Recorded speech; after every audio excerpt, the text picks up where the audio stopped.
Good evening, everyone. I'm Sara Gattani, a second year MBBS student studying in Grant Government Medical College, Mumbai. I'm the co founder and secretary of GGMC Rise Club and your host for today's induction session. A hearty welcome to everyone present in the meeting and also those who are watching us on YouTube Live. I hope everyone is doing well. We got amazing response from you all, and we're so happy to see your enthusiasm to be a part of this club.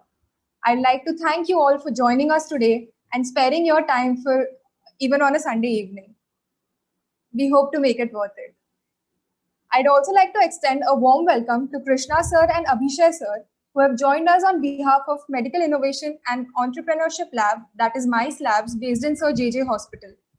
Thank you so much, sir, for joining us today, and we hope to have your guidance throughout this amazing journey of collaboration between GGMC Rise Club and MICE Labs. I hope you are all as excited as we are to start this amazing journey of learning and working together. So without any further ado, let's begin by knowing about GGMC Rise and the need of this club. Handing it over to you, Saloni. A very good evening to everyone. I'm Saloni Sahu and I'm also a second year MBBS student at Grant Government Medical College and Sir JJ Group of Hospitals, Mumbai. I'm also the co-founder and secretary of GGMC Rise Club. So let me start by telling you what this club is about. This platform will be a one-stop solution to research, innovate, study, and explore, where you will not only meet like-minded and enthusiastic people, but also get various chances to seek guidance from them and work with them. Certainly, this is not just about research, because you'll also get guidance for academics and your future endeavors like NEXT, USMLE, lab exams, and other PG courses. Okay, about our mission, it is to create a community of enthusiastic and interested medical students and help them to learn about research, methodologies, and achieve their dream of working on research projects, and also to publish them. We also want to promote medical innovation by giving opportunities to every interested individual who deserves such a platform to bring their out-of-the-box ideas into reality. Last but not the least, we will be having many activities to assist you in conceptual learning and make this MBBS journey slightly easier for you.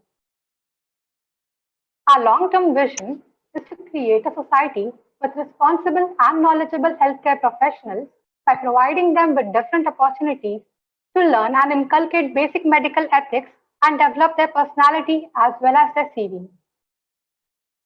So what was the need of this club? When there was this drastic shift from offline to online mode of learning and communication due to this pandemic, we all got exposure to various learning, including research and innovation. The more we learn about research, the more we understand why important it is. So, what is stopping us from doing research?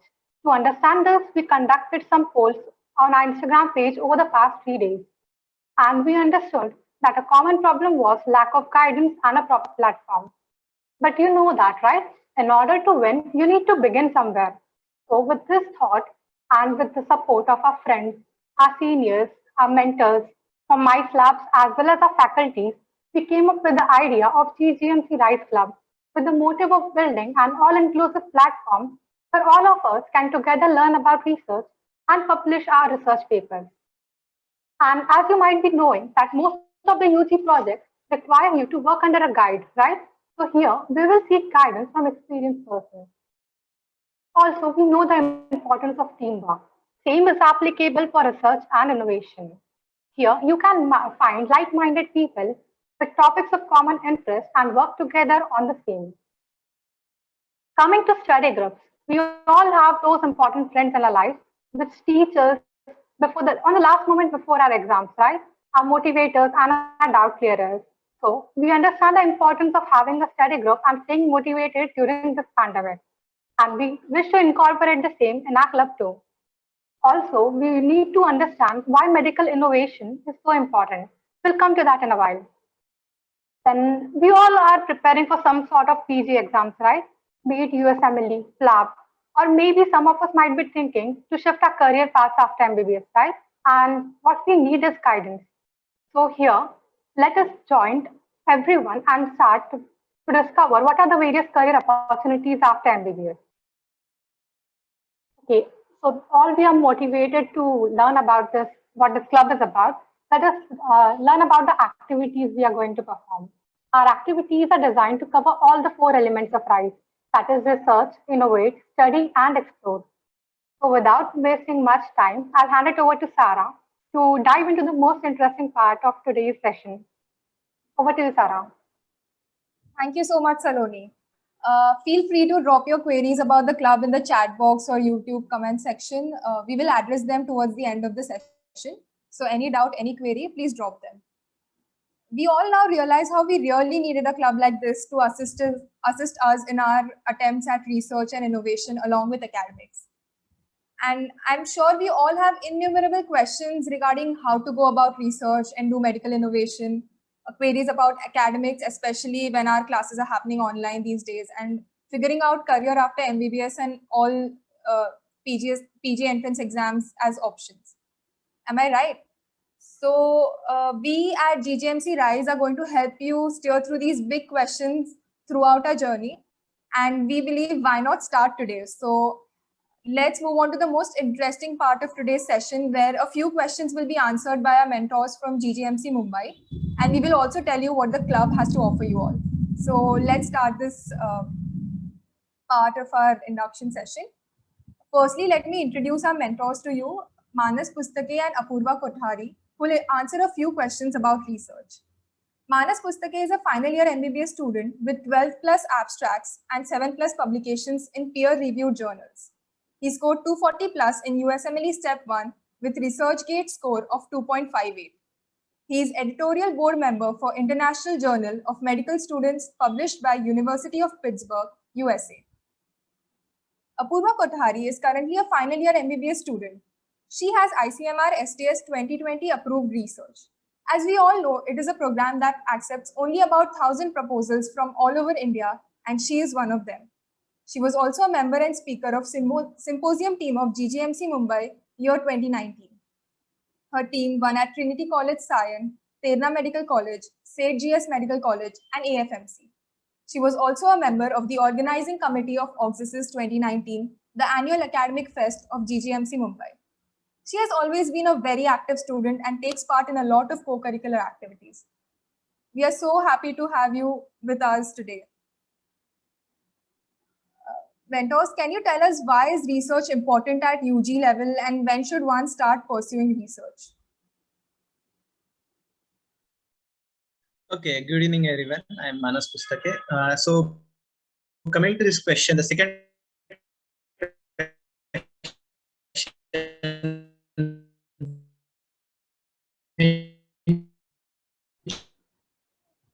Sir, you're not very audible.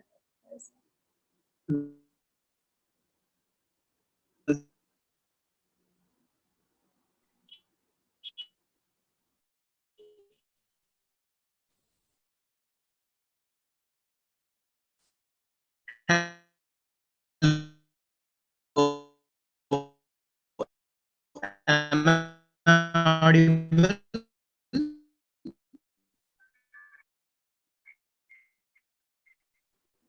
So your voice has some kind of lag when you're speaking.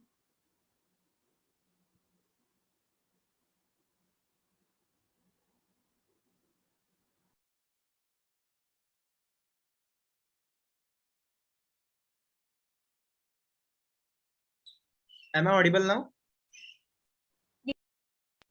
Yes, sir, you're audible now.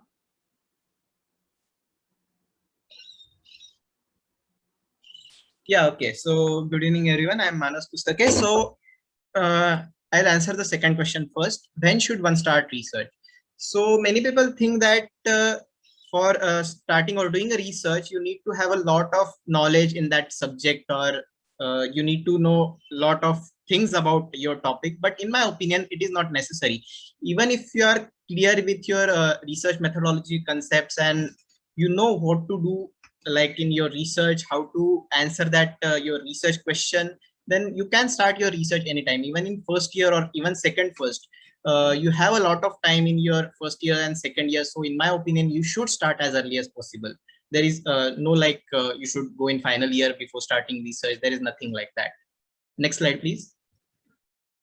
And there was question ki, what is the importance of research in UG? So we have listed benefits of research in UG, like for any clinical research, the first and foremost thing you require is taking informed consent from the patient, be it a pediatric patient or an adult patient. So for that, you need to contact the patient, you need to approach the patient, then you need to gain the trust of that patient, you need to build a rapport with patient, then only you can get informed consent of patient. So like while doing all this, you develop your interpersonal skills, like how to communicate with patient as a physician and even as a researcher. So it is important in this way. So if you are like doing a research on diseases like HIV, TB, or cancer, which are very sensitive topics for patient as well as for physicians. So you get to follow up those patients, and like interacting with them will certainly help you developing empathy as a physician.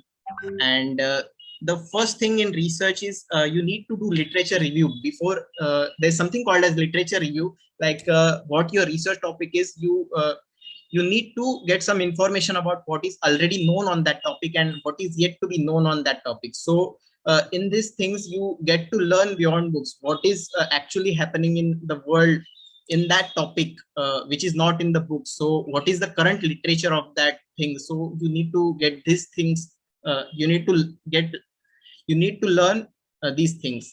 Also, after you complete your research, you get to write an article about your research, that is called as research paper. So for that, you collect a lot of data, and from that whole data, you need to find out which data is important. So you need to pick that important data as well as analyze that data and make significant conclusions from that data. So you also get to learn that. And now Apurva can take over. Yeah, good evening, everyone. So thank you, Manas. Basically, we were talking about the benefits of research. So research is one of the key areas which is important in advancement of basically any science that is present in our world. So the ability to draw out comparisons and conclusions, reaching to a conclusion, analyzing a data is very important, because it helps you not just in research but in your real life as well. Like in your real life situations, whatever might happen, you need to know how to go about stepwise analyzing, comparing, and reaching a final and legible conclusion. It also helps you learn time management at a very early age, because when you're in college at UG level, you have to learn how to manage your academics, your college life, because it's not like you just have to do academics. You have to incorporate everything in your life, which is a new thing once you come here after your NEET UG. So time management is one of the, I think, one of the most crucial skills that you learn if you're pursuing research at a very early level. Patience and consistency. As you all know, research is not like you just go there one day, collect some data, and you're done. It's a very long process which requires consistent efforts, which requires a lot of patience from your side. And you also learn to organize yourselves according to the work you are pursuing. Like you have to go to the wards every day, or you have to go to the labs every day. And you are more exposed to the real life scenario of your healthcare system. Apart from your clinical postings that you attend, you are more exposed to the how patients are being treated, how patients, what treatments they are receiving, what they are actually feeling. You develop a sense of empathy, and you also learn to interact more with them. And also, I found that there is a myth that even if you pursue research at a very early level, you cannot really reach a very good height, as to like you'll only do some survey based or something. But I recently found out that a student from John Hopkins named Jay McLean, you might have all heard about the about heparin. So he was a medical student when he found out about heparin. And you might have all read about kidney Bellini ducts. So Lorenzo Bellini was 19 years old when he discovered and he published his discovery of Bellini ducts of the kidney. So there's no, the sky is the limit when you just take your first step. So next slide, please. Thank you so much. And like you said, time management is something that that research teaches us, but we would also like to know how to manage our time and dedication for research along with academics. Right. So can you please go to next slide? So as we said, the benefits we've already listed, but if you start early, you have a more I mean, the first step is always starting early. I'll tell about my thing, because I never thought I would be pursuing research for one. So I just thought I'll just give it a try no matter what. We'll see what happens. And that's what you need to do. You just need to be confident about yourself first. You need to just have that take that first leap of faith, like I can do it. And somehow when you get into the system, you get in the groove, you get to know what happens, what to do, and there are plenty of people to help you around. The club is the reason that will help you.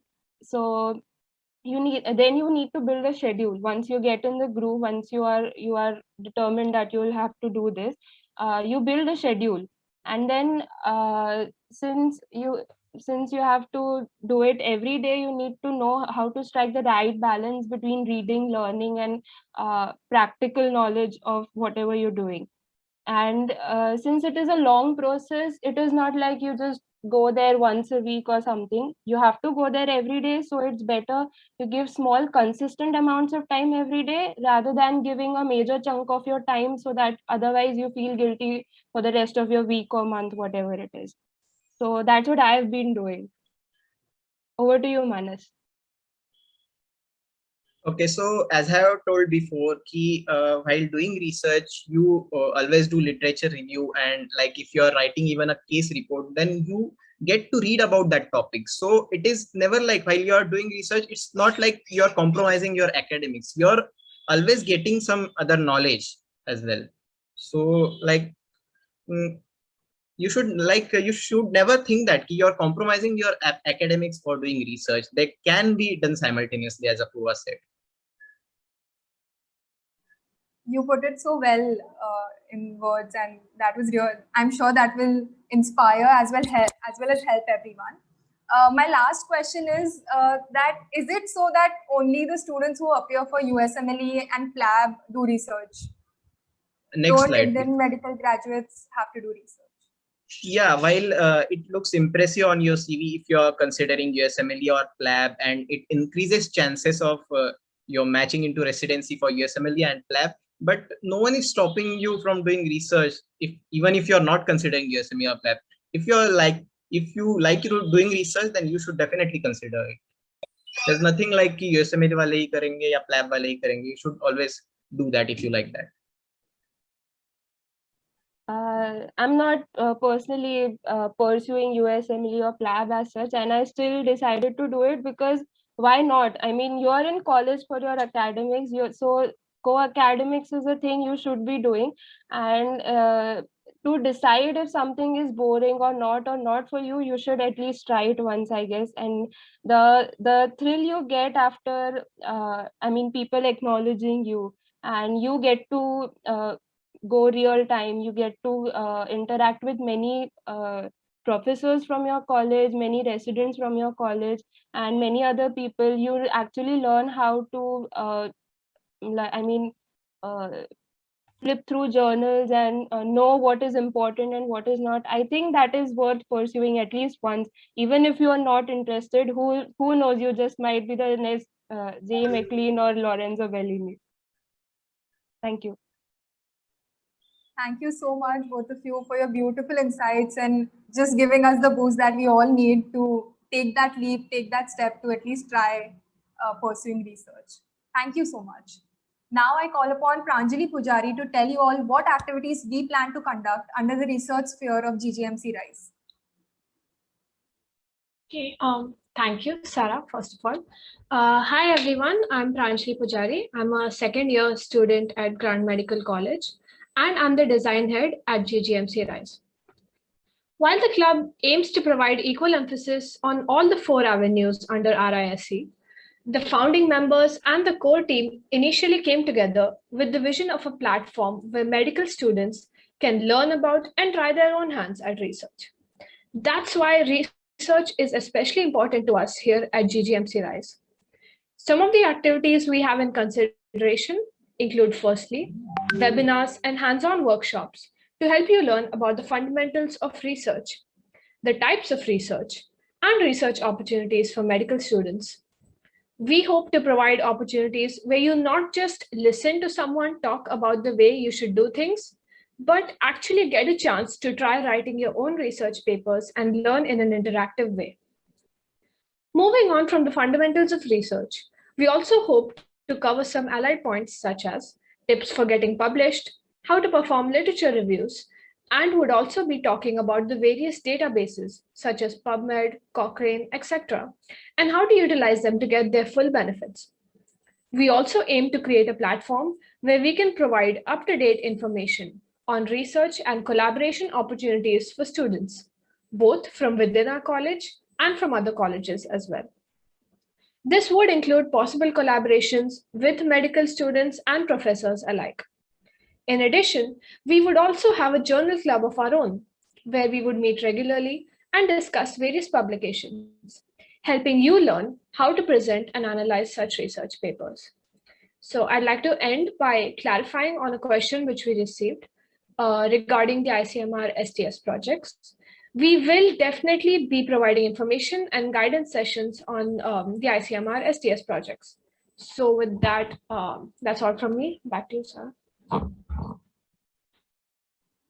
Thank you so much, Pranjali. I hope the activities under the research sphere are clear for everyone. And if you have any doubts or queries, please feel to drop them in the chat box. We will address them towards the end of the session. Moving on to our next sphere, that is innovation. We had one of our mentors, Dr. Rupali Sajdev, who is an intern at our at Sir JJ Hospital, who is going to speak about her experiences, but due to some emergency, she couldn't join. So I would like to call upon Priya Tiwari to tell us about the activities that we have planned under the innovation sphere of GGMC RISE Club. Priya. Thank you, Sarah.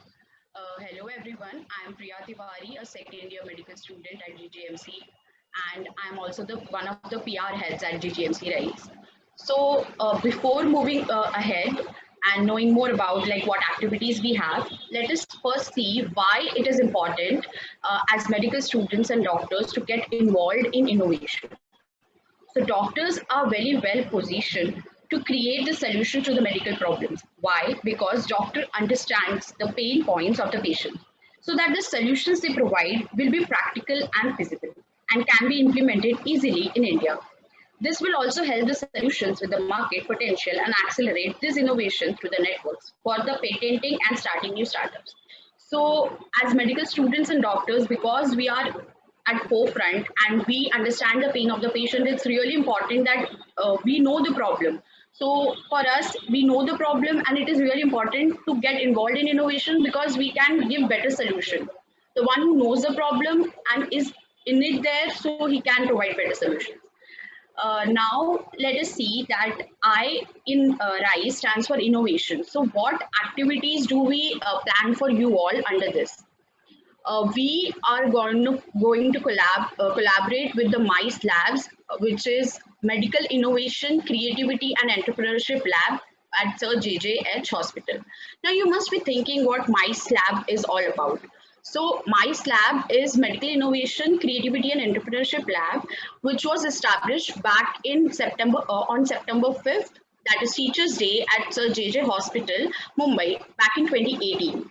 So this is a hands-on tinkering lab which will encourage medical, engineering and design students to do things with their own hands, so they create the solutions to the indigenous problem.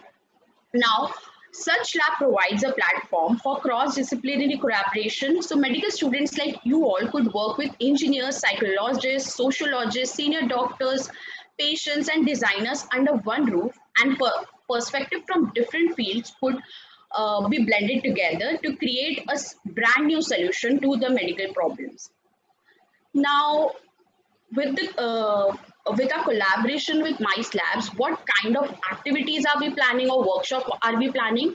So first of all, we'll be providing you design thinking and prototyping workshops. Now for you all, these are new terms, right? So let me explain you in short what these terms actually mean. Design thinking is a term used to represent a set of cognitive, strategic, and practical processes by which design concepts, like proposals for the projects, building machines, communication, etc., develop.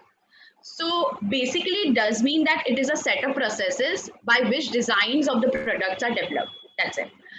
And what does prototyping mean, or what does a prototype mean? Prototype is an early sample or a model released of a product to build, test a concept or process. So in prototyping workshop, you'll get the chance to actually develop the ideas that you have into a sample model. Isn't that great? So next, what kind of activities are we planning? Are hackathons, sketchathons, and ideathons. Now, what a hackathon is, it literally means hacking marathon. So it is a design sprint-like event, often in which designers and developers collaborate intensively on creating projects. The goal of a hackathon is to create a functioning model by the end of the event. What does ideathon mean? Ideathons are intensive brainstorming events, whereas sketchathons are intensive designing events. So in sketchathons, you are supposed to create designs of the projects that you're working on. Next, apart from these workshops, what we are planning are we'll bring to you the latest updates and recent advances in medical field through our Instagram stories and posts. So we have already started a series called as Med Innovation, where we are updating you regarding the recent advances in medical field. So do check out our Instagram page for the same. Yeah, that's it for innovation. I hope you all get involved in innovation and participate in our workshop. Thank you. Thank you so much, Priya, for the detailed explanation of all the activities. I'm sure, like you said, we hope that you all show your enthusiasm and take part in all these interesting workshops and try your hand at innovation as well. Now, let's talk a little about studying and academics. For that, I'd like to introduce our next mentor, Aditi Bajaj. She is currently studying in third minor and is an avid participant in seminars, micro-teaching, and other opportunities along the way. She won the Best Speaker Award in the Biochemistry Micro-Teaching of Batch 2018. She's a core committee member of GGMC Case Club and member and speaker of the symposium team of GGMC. She has also served as the local officer at MSCI for the term 2019-20. She is indeed a very sincere student who efficiently manages academics along with co-curriculars like art, dance, and playing piano. We are so pleased to have you with us today. Aditi, can you tell us what exactly is integrated learning and how is it helpful for conceptual learning, application in clinics, and preparation of university and PG entrance exams? Hi, Sarah. Thanks. So before I actually answer your question, I'd like to give you an example, which I'm sure a lot of you would be able to relate to. I remember back in first year when we were doing physiology, I believe, we did CNS and physiology around 1 to 2 months before we had studied neuroanatomy. So the time that we were studying neuroanatomy, we realized that if we had known certain things like, the course and the pathway of the tracks, the level of the lesions and how the patients would present, if we had known all of that just like around a month or two earlier, then it would have been much easier to understand CNS and physiology. So that's just one example. I mean, there are other examples where, like, whenever you're reading those little clinical anatomy boxes or whenever you're reading up a disease and patho, you feel like, you would be better able to understand or comprehend that particular topic had you seen a case on it at that time. So this is exactly what integrated learning is all about. Now, actually coming to your question. So the first thing to keep in mind is that in today's time, there's a lot of information that you have to learn and process, remember, and recall when the time calls for it. So obviously that's not possible if you're just going to overflood your memory with all of this mugged up information, and it probably won't even last for like beyond 2 to 3 exams. It won't last in the long term. You need something that's more durable and sustainable, something that will help you actually solve problems in real life. And integrated learning is something that increases your capacity to remember all of that knowledge and retain it. Second thing is that you don't actually, like in reality, every subject is not a separate entity. Everything is interlinked. So for the simple reason that whenever there's a patient's presentation, you wouldn't, use the knowledge of one single subject to diagnose what that patient has. You're going to have to interlink a lot of the subject's knowledge. So that's what happens in integrated learning. Whenever you begin to cross-link the different subjects in your mind, it really helps you to solve problems in a more real-life working scenario. So that's the second thing. Third and most important is that you begin to think from a more holistic approach. So when you're studying multiple, it's basically called an interdisciplinary pattern of learning. Whenever you're integrating different subjects for the same topic, you begin to broaden your purview. You think of more possibilities, you think more critically, more creatively, and that way it's much easier to build a strong conceptual base. So when you have a stronger conceptual base, you retain knowledge better. And when there's better retention of knowledge, you can apply it better. So I'm pretty sure, I'm not sure how many of you have watched this movie. It's called Inside Out. And in that, there's like a little insight into the protagonist's brain where she's retrieving all of her memories from the memories that she stored in the past. So that's exactly what happens when you're learning. When you're applying the knowledge that you've learned, you have to retrieve a memory from what you've learned in the past. And when you retrieve that memory, it actually helps the learning process. It helps you remember things better and store it in the long-term memory. So that's what integrated learning does.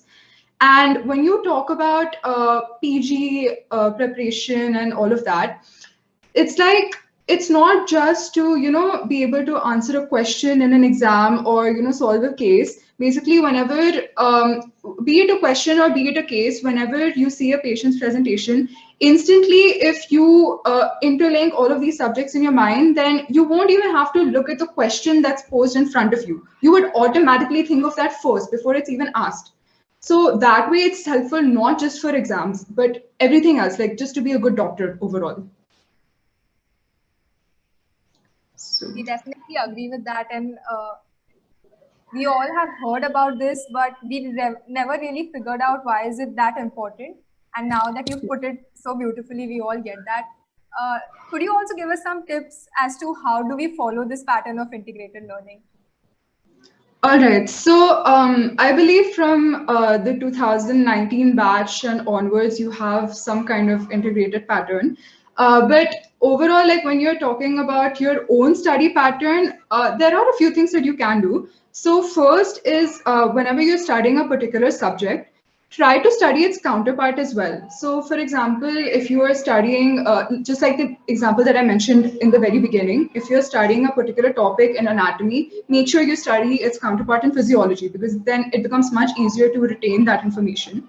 And similarly, in second year, whenever you have patho and pharmac, if you're studying patho, if you're studying, say, renal and patho, then make sure you study the drugs acting on the kidney in pharmac. So it helps you better remember. Second thing is that don't study a subject. I would say study a system. So let's just take, again, I'll take the example of the renal system. So study its embryology, and then study its anatomy, then its physiology, then its patho and the pharmac and whatever other related aspects there is.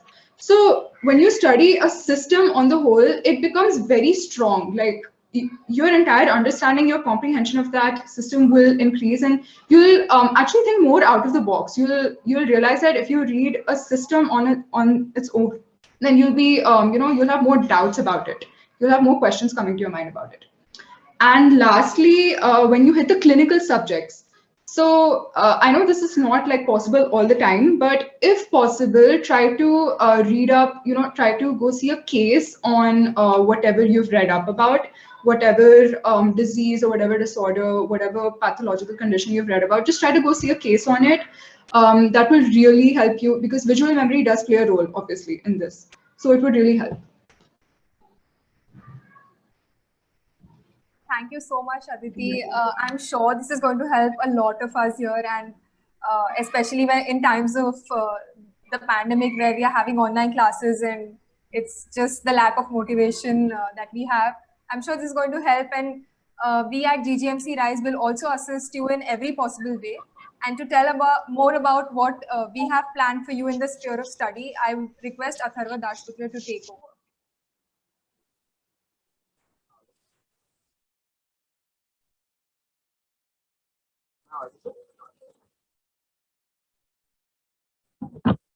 Hello. You're not very clear, Atharva.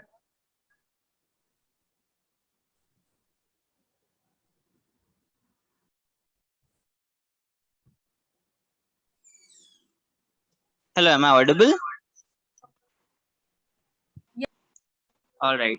So as Aditi ma'am rightly said that it's very important to integrate various subjects for an efficient learning. I, Atharva Dashputra, a second year MBBS student at Grand Medical College. Atharva, there's a lot of echo that's happening. I'm so sorry. Is it okay now? Yes, better.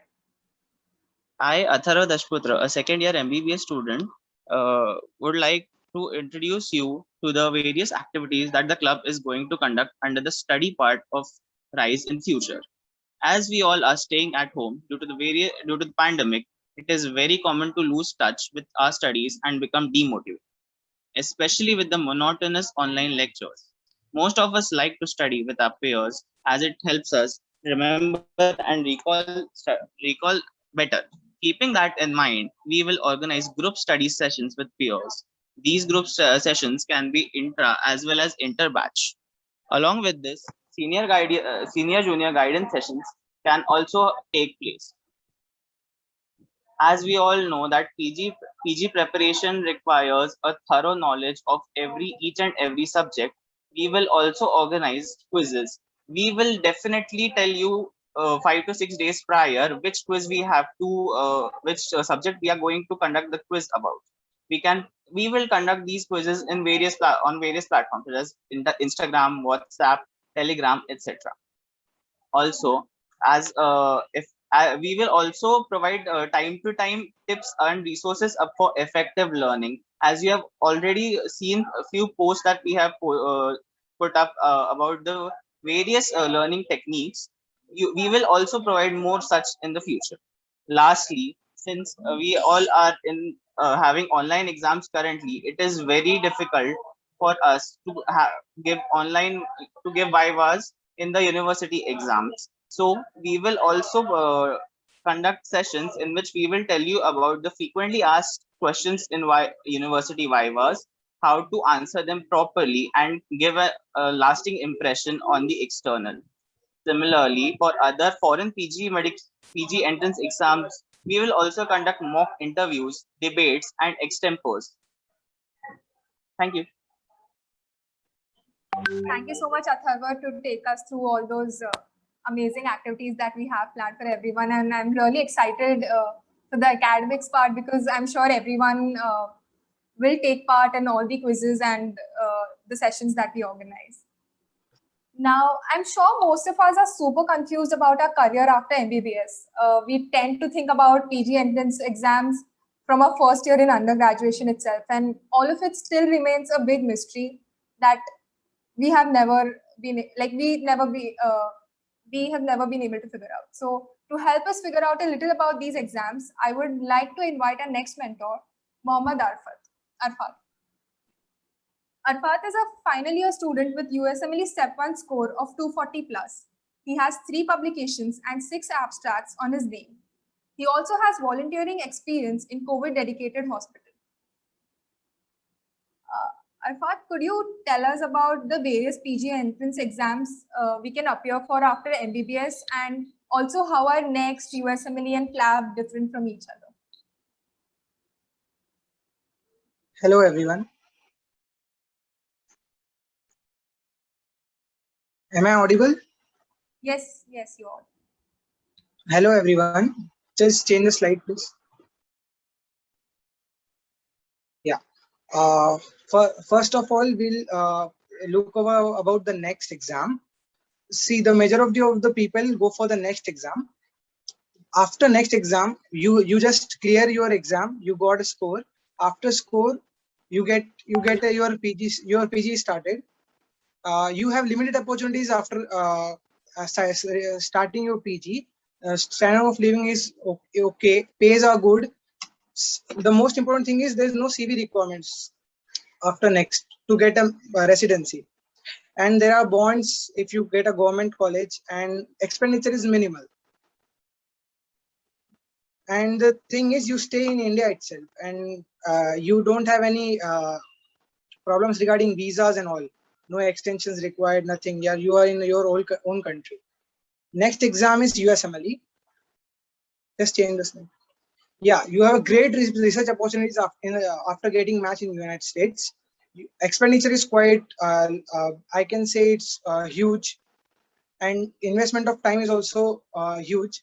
Standard of living is very high, and you required a great research experience, and your pays are quite high.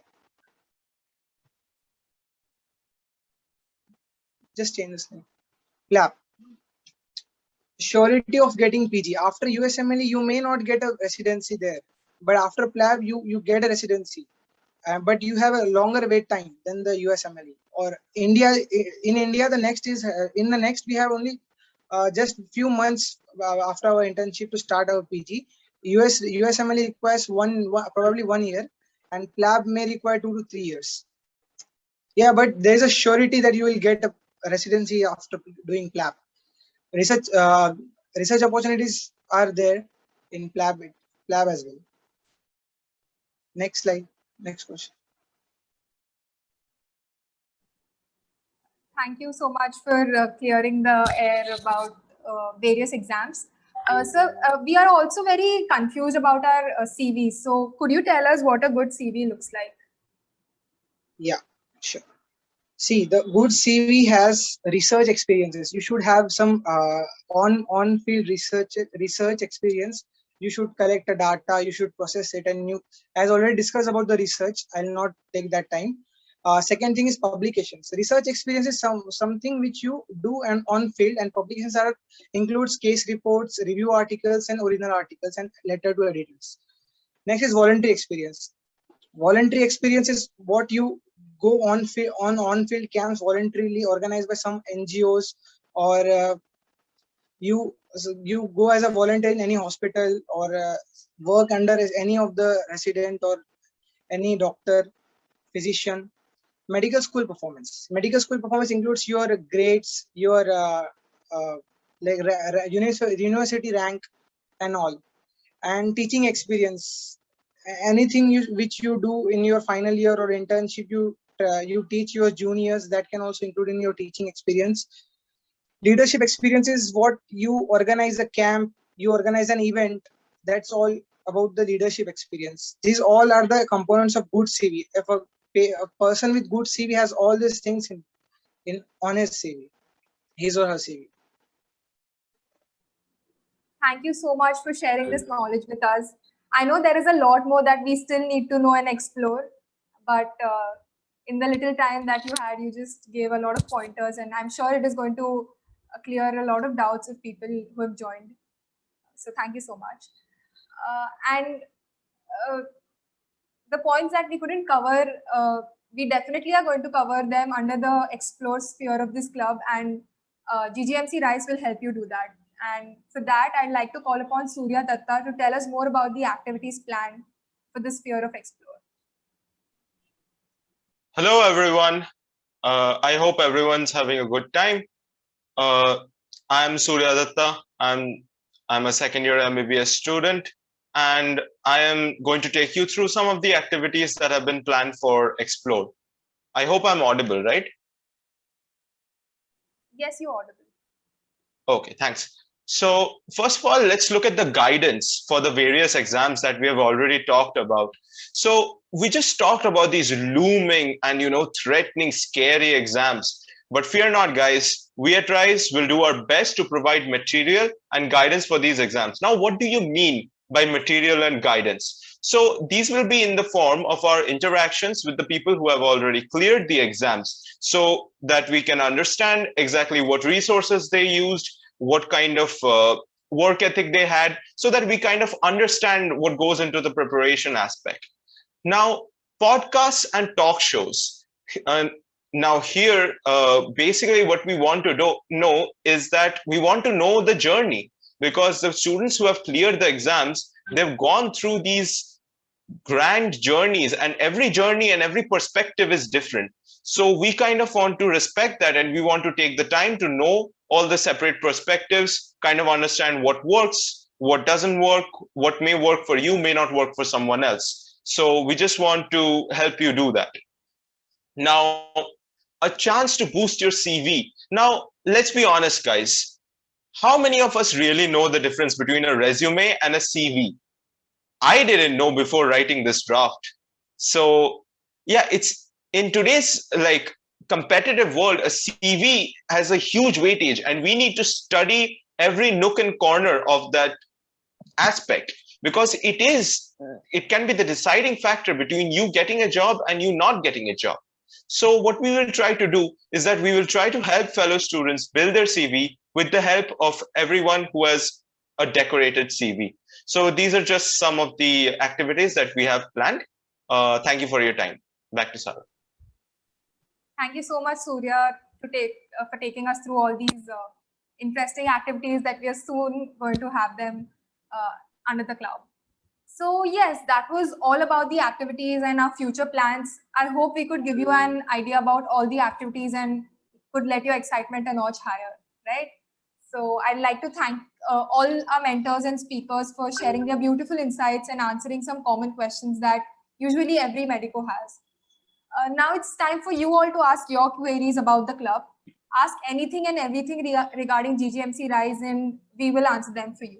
You can unmute yourself or drop your question in the chat box.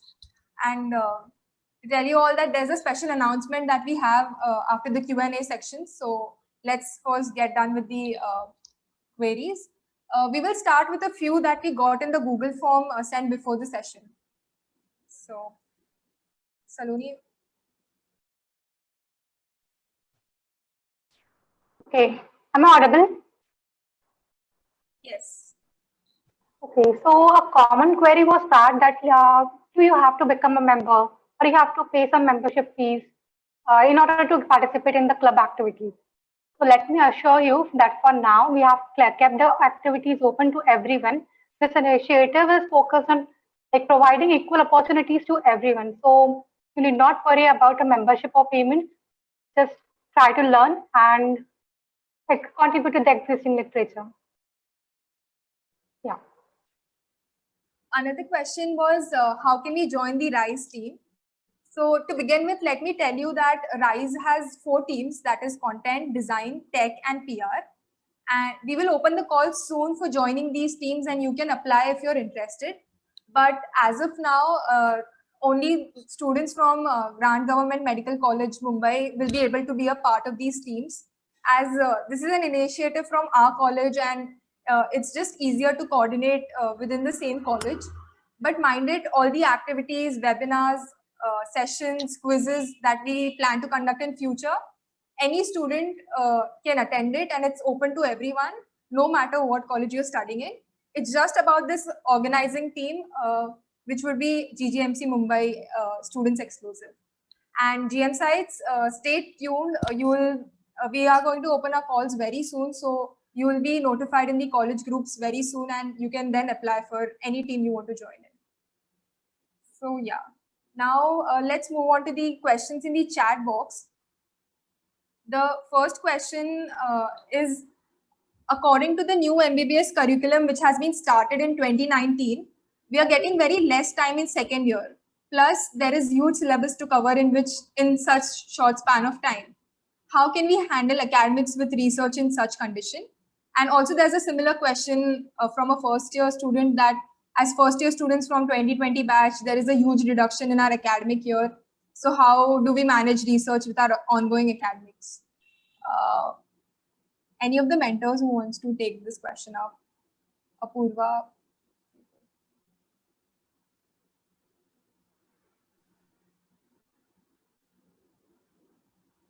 Yeah, so even I read the chat box, and Like I had mentioned, like for time and dedication, how to manage the time and the dedication, the first step was early start. So it's very nice to see that so many young people are interested, so many earlier batches are interested. So one of the myths is that you need a lot of time to pursue research or to continue with your research. The actual thing is that if you prepare a proposal per se, or if you prepare an abstract or like shorter version of what you actually want to do, that is the only thing that takes a little bit of your time, because you need to flip through the journals, you need to search through various resources if there is any such I mean, if there is any such research already available, or if you can build more on it. So that's the only thing, I think, in my opinion, in the first step that takes a lot of time. Other than that, the ethics committee approval in our college is pretty smooth. And for your, if you like, if you are an if your research is a hands-on thing, like if you have to go to the ward and collect your data. So the thing is that as I said earlier also, it's not like you have to go there once a week and spend hours of your time. When you have your clinics, like if you have your postings for, maybe it gets over around 12 o'clock or 1 o'clock, so you can go there just for half an hour or one hour. You can just take data from one of the patients, and that's enough for the even the day. And on your weekends, you can just compile the data, and whatever the analysis you have to do or whatever entries you have to do, you can do it on your weekends. So in my opinion, and it is not very time consuming per se, except for the first step when you actually have to motivate yourself first to pursue research, and then flip through the journals to get relevant information. And other than that, the people who are at home, like your batch Sarah and your junior batch. So my advice to you is, if you actually want to pursue ICMR, I don't think this year ICMR will be accepting any proposals, because the 2020 ICMR is still yet to be submitted to them. So I think next year. So the thing you can do sitting at home right now is, you can, when you're reading even your textbooks, there are, मतलब बहुत बार अपने कोई thoughts आता है कि maybe this is something I could work on, maybe this is something I could work on. Take a notebook, take a diary, and write down those points. When you have 15-20, shortlist them, and then you can approach a teacher and they can help you refine it, or they can tell you that no, this is not right, maybe you can see it from this other perspective. There is a lot to research in medical field, and पढ़ते पढ़ते तुमको और ध्यान में आएगा कि maybe I can do this, maybe I can do that.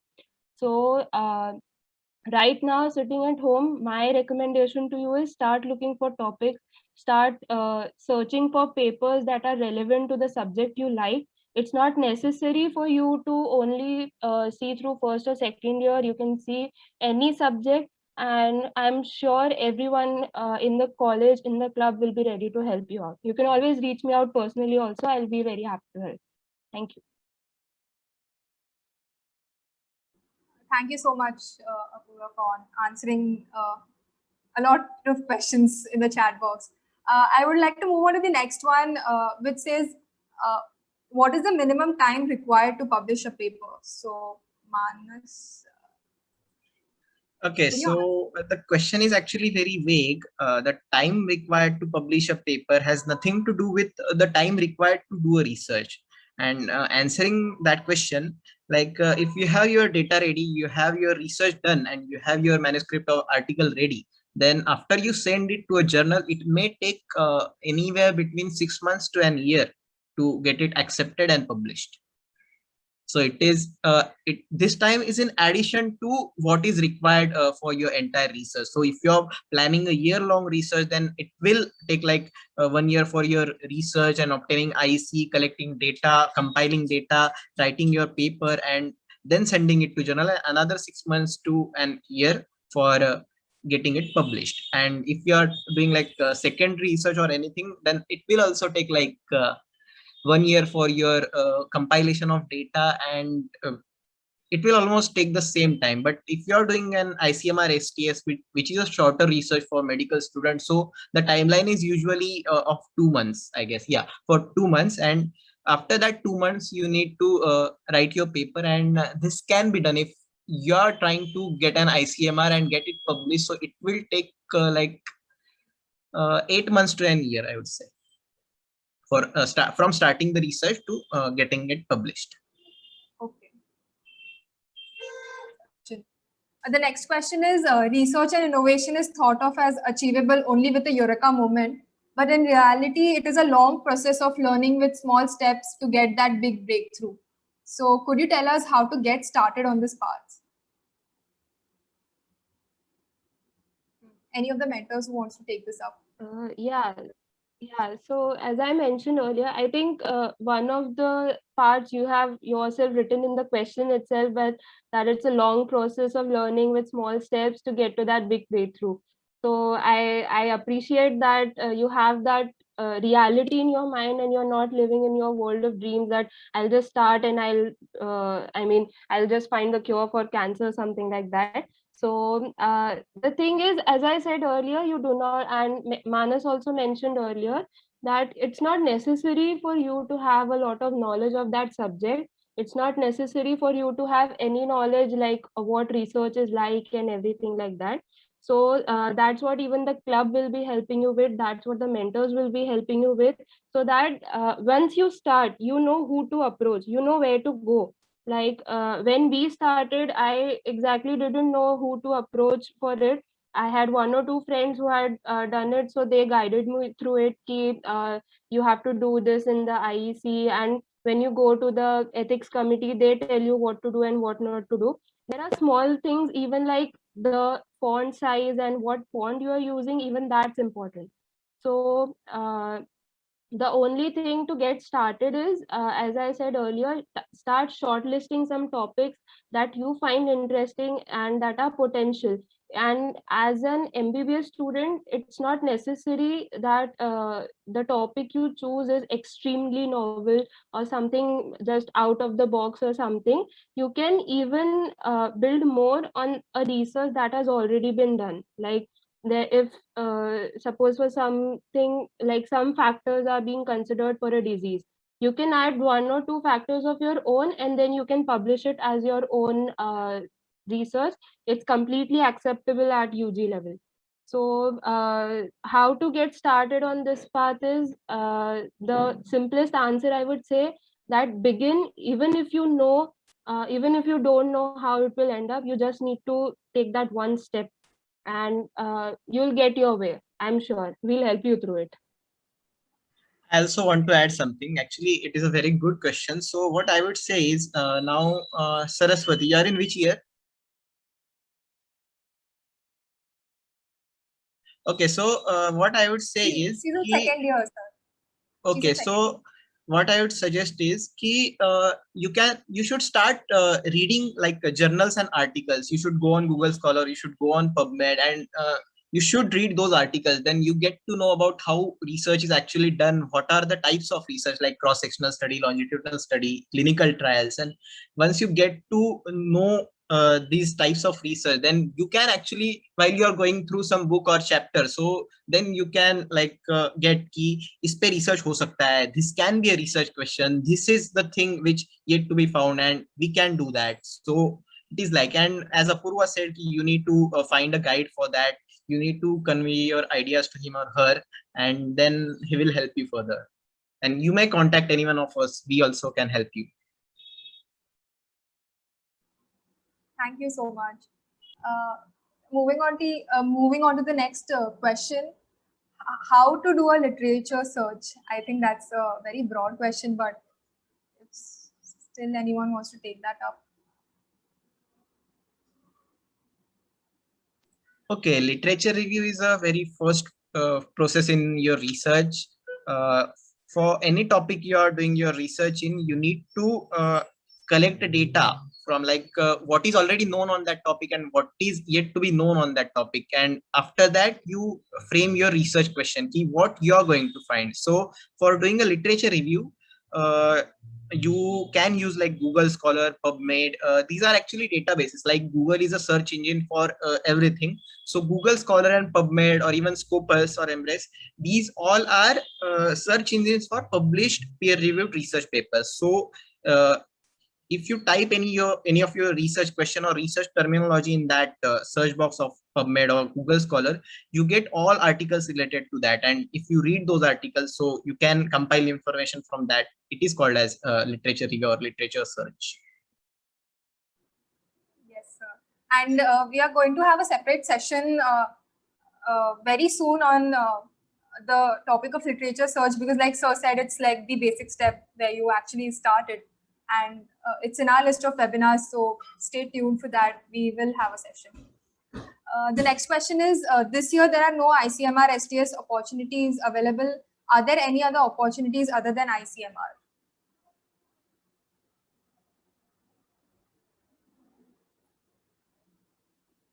Does any mentor want to take this?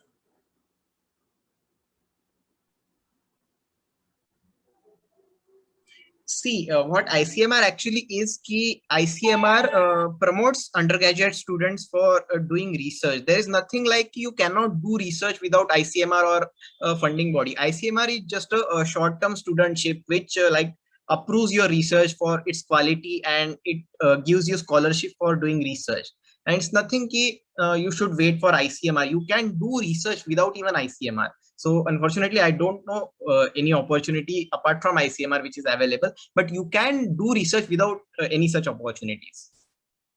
There are some opportunities from MUHS, I think. They have some competition in research, what you have done. We will look up the thing that Arpad sir just mentioned, and we'll upload it on our stories or share it in the WhatsApp induction group. So once we have some information about it, we'll definitely share that with you. Yeah. Thank you, Arpad sir and Manas sir. And I think, Manas sir, this is for you. How did you manage to publish 11 papers in 4 years? Okay, so it is not actually 11 papers. It was 12 abstracts and 7 publications. And for that, like I started very early, like in I didn't start in first year. I started in second. So I started with an ICMR, but it was rejected, unfortunately. But I continued that research and published that. And after that, I did 2 to 3 research. And then I also joined like I did research in Tata Hospital, Tata Memorial Hospital as well. So from these opportunities, like I did those simultaneously actually. And after that, you are saying that what you are asking is itne kam time mein itna kaise kiya? That's what you are asking now. Yes, sir. Okay, so first मेरे को बहुत time लगा पहले 1-2 publication करने, उसके बाद I started doing secondary research. अब secondary research क्या है, you should just Google it because ये स्कोप के बाहर हो जाएगा ये इंडक्शन सेशन के. But I started doing secondary research. So even you can write a case report that means a single case you see in the wards and you can publish that. So it is case report. These all are considered as publication, but it isn't considered as a research. And you can also present your research at international conferences. So it is also considered as an abstract. So it is not like I have done 12 researches.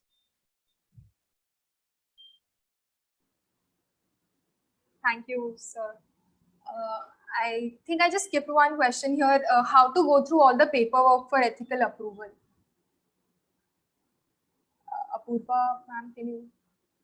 Yeah, so this is actually a thing which can be addressed later on in a proper webinar where you go through the steps of how to begin and what is the first step you need to do and how to go about ethics approval. But in short, I'll tell you that once you have your abstract ready, when you have all the things that are needed in a proposal, like the ethics committee there is an ethics committee in all colleges, okay, and it's called an IEC, that is Institutional Ethics Committee. They have a meeting every month. So basically the thing is they provide you with a format where you have to write the introduction of your research, the methodology you're using and everything related to it, the terms you might be using that are not familiar, and you have to there are certain things which are not exactly similar to the proposal you submit to ICMR, but you can easily edit it out, and you submit that proposal to the ethics committee, and you are called for the meeting. They ask you questions about your research, and that's it. That's how you get your ethics committee approval. That's it's not a very big thing, but when I applied for my ethics committee approval, I found that there was no such helping body which could tell me, like I had to go to the ethics committee twice or thrice just because my font was different, and one time because my font size was different. So it's small things like even those that can trouble you. So we'll be guiding you through that so that you don't have to go through what we went through. It's a pretty easy thing. It's not something complicated. Thank you. There's another question. Is it beneficial to pursue research individually or in a group?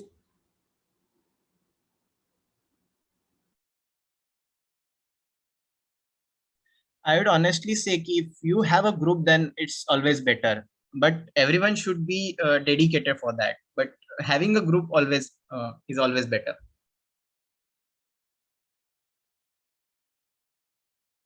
But conversely, it's also that ICMR does not allow two people to publish. It's only the student and your guide.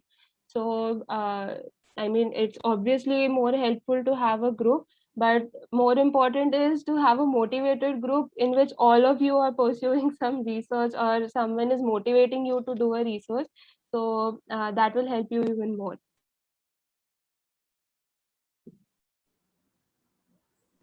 Group will hasten your time of doing research. Okay. So thank you so much, mentors, for taking up all those questions, and I hope as a club we could answer. Yeah. Actually, I had two questions. If you can arrange for time, I don't think the time is a restriction here. Can I ask my question? Yeah, please go ahead. So before publishing our own papers, I think it's important to give an eye to other professional and internationally acknowledged journals. So apart from Green Journal and British Medical Journal, which other journals should we look for reference?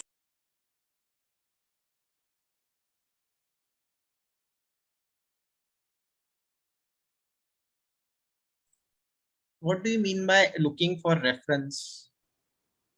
So looking for reference, basically, I was asking about if we saw a paper that was published in an acknowledged journal, we could identify what are the points that we should have in our own paper or the way in which it should be presented so that the paper that we have written gets recognition. So that's for the reference part. And so with this reference, we can add on points to our own papers during our presentation.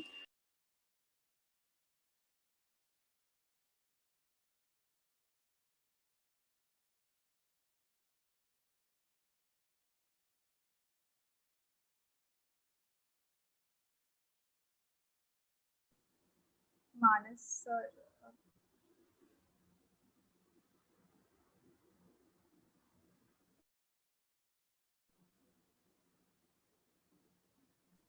For the reference thing, I think it's not very necessary because essentially all of the papers that are published, at least the survey based or the research, the proper hands-on research thing, all of them have essentially the same framework. And when you want to look through, like if you have a topic, then you can look through many things. Like there is always a framework when you have to introduce your topic, when you have to write the title of your topic, you introduce your topic, why your topic is relevant, what will be the ethical considerations, what will be the methodology. So it's essentially the same framework. So for reference point of view, the way you're saying it is fine. I mean, any even online, if you search for a framework on how to write a research paper, you can easily get help. Other than that, I think PubMed can help you, and there are Medscape, and there are various apps which also like medical news and new medical innovations. There are apps like those where you can choose the subjects you're interested in, and they'll show you the relevant new researches that have been done. So even those can help you, and you can scroll through many things like that. Medscape is one app. Thank you. I had one more question, if I can ask. Yes, please go ahead. So there has been a changing pattern in universities from US and UK for the acceptance of a foreign student. Also, the grading pattern and for the USMLE has been changed to 1 to 3, which is a 7-hour pattern. So what are the aspects that all of us should focus on during our routine study to score well further?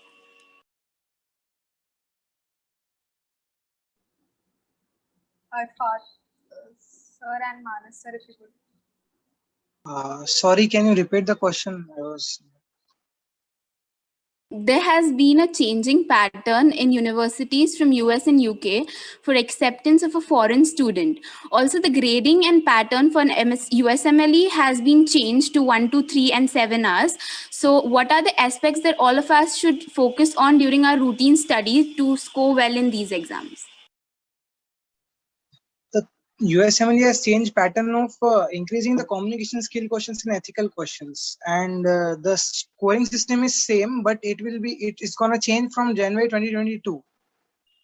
It's gonna be pass and fail. Only exam scoring will be USMLE step to CK. And university, what I know is they require a good CV and a good score and good MSP, and what you should do is you should focus integrated learning, which already discussed in the this session earlier.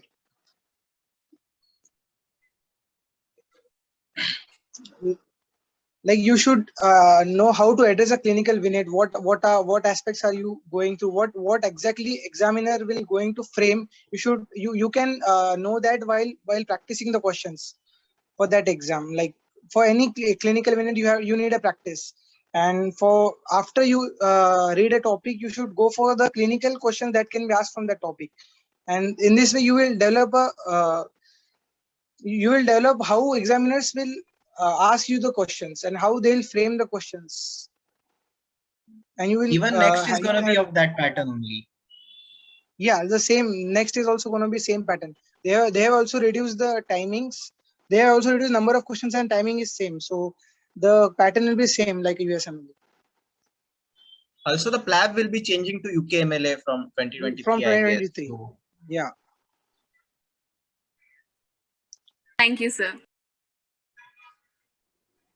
Thank you, mentors, for taking all those questions. And I would just like to put it out there that all the questions you asked were really very interesting, and that shows how enthusiastic and excited you are. And we are definitely going to have separate sessions for all these exams with people who have appeared for them and like are residents currently in the US and UK. And for the basic research methodology, concepts like literature review, ethical approval, and how to read a paper, even something like that. We are going to have a series of webinars, and that is what my announcement was, that we are soon going to start with a series of webinars about basic research methodology, and a wide range of topics would be covered in separate sessions. So follow our Instagram page and you will get the updates in near future. So I think that all your questions will be answered in great detail in those individual sessions, and due to the crunch of time, we couldn't go in details. I hope all the questions have been answered. So here's a short video clip for everyone. Let's see what it is.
Well, that brings us to the end of the session.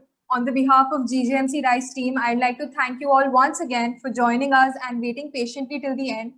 We hope that you will get on board with us, participate in all the activities that we conduct in future, and start this journey of learning and working together with us. I'd also like to thank Krishna sir and Abhishek sir from Mice Labs for joining us and sparing their valuable time and guiding us at every little step, no matter what. A big thank you to all the mentors of GGMC RISE Club. You all have played a big part in encouraging and supporting us to start a club like this, and you have guided us at every little step, and hope you continue to do so.